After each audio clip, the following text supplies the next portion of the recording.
So अब यो गाईलाई दिनु पर्यो के हो धात्तै रुच्दै हौ त्यसका बाजेको यही खान्छु ठुले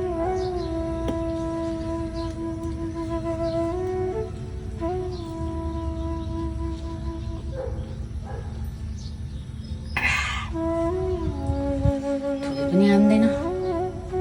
के दिन भयो यो त लामा पो रहेछ हौ रातो रातो देख्छु त रातो चिया हो कि सेन्तेरेम हो रङ हो नि कहाँबाट पायो कति खानु हौ त्यो तिन पानी कोही बेला त्यस्तो पनि खानु छैन ल्याउ न छ भने यसो मलाई पनि राखिदिएको होला छैन हेर हेर ल मैले करेली ल्याइदिएको छु त्यो त्यहाँ यो भन हाम्रै त्यो फलेको नै हेर न सबै फलायो अनि फलेको छ अलिअलि किरा लागेको छ यो किरा लागेको चाहिँ काटेर फ्याल्नु यिनीहरू त राम्रो छ हेर न यो ठुलै हुनु पाएन यी किराले टोकिगयो अनि बरु एक छाक त तिमीलाई हुन्छ नि भनेर ल्याइदिएको भुटेर खाऊ हेर न छैन अनि भात पनि खाइगएको तिमीले कहाँ भातै रुचेन हौ अनि के भयो भात सबै खालेछौ त नि अनि गाईले खाइजान्छौ खानापिना त खाऊ है बाबुरामी साह्रै यसरी नछोड पो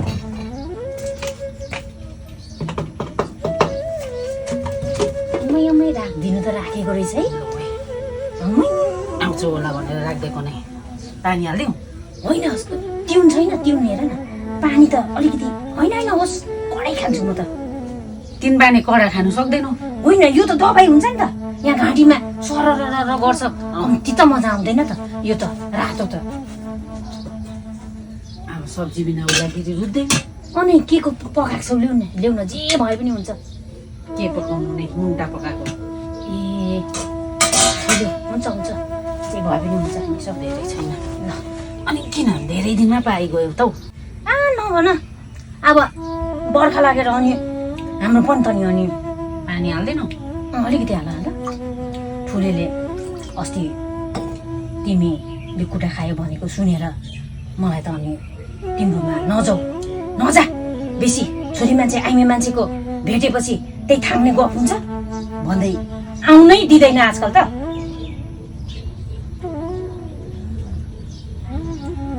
साह्रै मजा आउने है घाँटीमा अनि यो नाम चाहिँ के हो यसको साह्रै मिठो हेर त कति मिठो अरे नाम पढ्नु कसलाई आउँछ हौ ठुली यत्रो थियो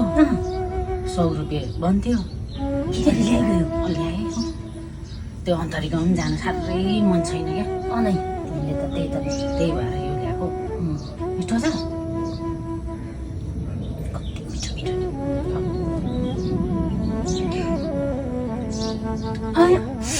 आजकल के पो गर्दैछौ तिमी बर्खा पनि लाग्यो पानी परेर ततै दलाथम्म भइसक्यो काम के कस्तो हुँदैछ तिम्रो केही छैन हौ काम नै पाउनु छोडिगयो तिम्रो पो ठुले छोरा मान्छे गाउँ डुलेर भए पनि चौरास डुलेर भए काम गरेर आउँछ मेरो छैन नै है आइमी केटाकेटीलाई त साह्रै पो छ यो बर्खा मासमा त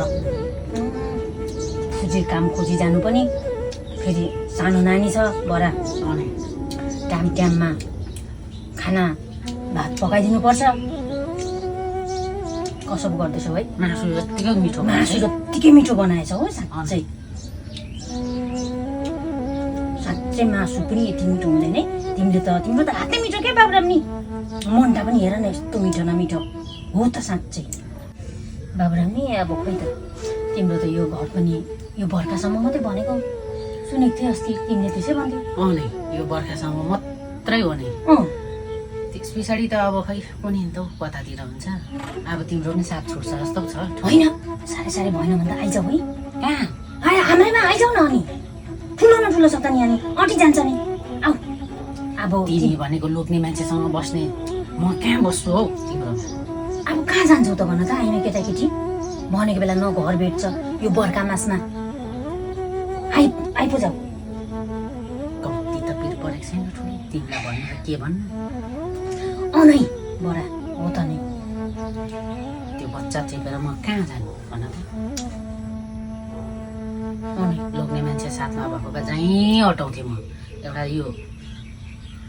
लोग्ने मान्छे बिनाको आइमेलाई त अटाउनु साह्रो पर्ने रहेछ हौ ठुली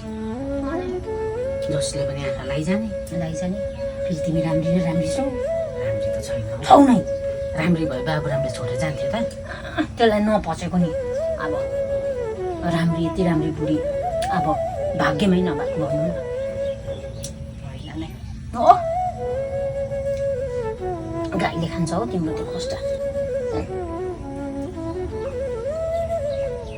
हेर सट्टै पारी गएको आज त मलाई मजा आउने भयो दिनभरि अब म त गएर सुत्छु पो तिमी के गर्छौ अनि के गर्नु नि तिमी पो सुत्दा हुन्छ त भरे ठुले जसरी भए पनि तिमीलाई हात जोड्ने मुख जोड्ने ल्याइदिइ जान्छ म त जान्छु नि अब काममा अनि काममा खाएर जानु सक्छौ तिमी जान्छु नि हन लडी पो जान्छौ है कहाँ लड्छौ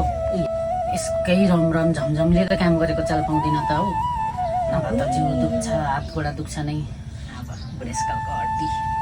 बुढेसकाल त होइन फेरि पनि अब हामी केटाकेटी बुढेसकाल त होइन नि कामले हड्डी खिएर तपाईँ त छोरा मान्छेले भन्दा पनि तकडा काम गर्नुपर्छ पर्छ नै गदाले भन्दा पनि धेरै भारी बोक्नुपर्छ ठुलो पर्छ तिमीलाई थाहा नै छैन क्या बाहिर फेरो निस्केर काम गर्नु कति साह्रो छ साह्रो छ त्यो ठुलेले पनि त्यत्तिकै तिमीलाई कराएको होइन नि नै कति साह्रो पर्छ बाहिरबाट काम गरेर आउँदा तिमी घरमा आउँदैनौ त्यही भएर मुर्काएको हो अब मेरो त खोइ त तातो चिसो हेर्ने कोही छैन बडा दिनभरि काम गरेर आएर पनि आफै खानापिना बनाउनु पर्छ होइन पर्छ नि त्यो छोरीले जान्दैन जान्दैन आजकलको नानीहरू पढ्छ नि त उसलाई अब काम पनि नलगाउनु हो बाबुरामले नै पढ्ने नानीलाई नलगाएको नै आउँछ नि गर्नु हो भने त अँ। मैले नै नलगाएको जस्तो मैले दुःख पाएँ त्यस्तै त भोलिको दिनमा त्यसले दुःख पायो भने त फेरि दिनु हुँदैन त्यसको बाउले मलाई के भन्छ हो नै त्यसको बाउको अगाडि त देखाउनु छ क्या मलाई हो पढाइमा बल गर्नु लगाउनु नानीलाई हो त काम त हामी जस्तो लाटा मूर्खले पो गर्ने हो त पढालेखा मान्छेले घरको काम गर्छ अहिलेको नानीहरूलाई गर्नु लाउनु हुँदैन अनि जति दुःख गरे पनि तिमी नै गर अब दुःख त त्यस्तै हो नि बाबुराम नि अब यो बर्खा मास आयो अब साह्रै पानी झरी पर्छ रात दिनको यसो दुई चार एक दुई महिनाको लागि चाहिँ रासन पातहरू ल्याएर राखी बुझाउ तिम्रो पो ठुलेले म भन्दा डबल काम गर्नु सक्छ त हौ म कसरी ल्याउनु भन त मेरो त त्यही हो ठुली लुटी ल्यायो भुटी खायो आज काम गर्नु गएन भने भोलि के खाने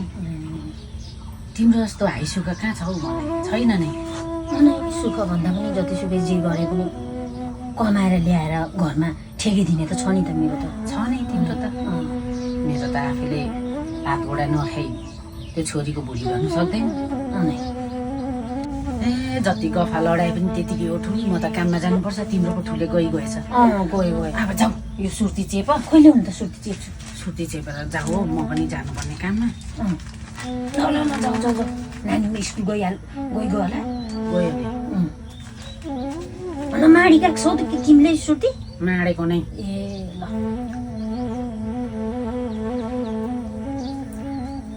कडा पकाउ ल तिम्रो पनि त्यत्तिकै भाँडा कुडा त्यत्तिकै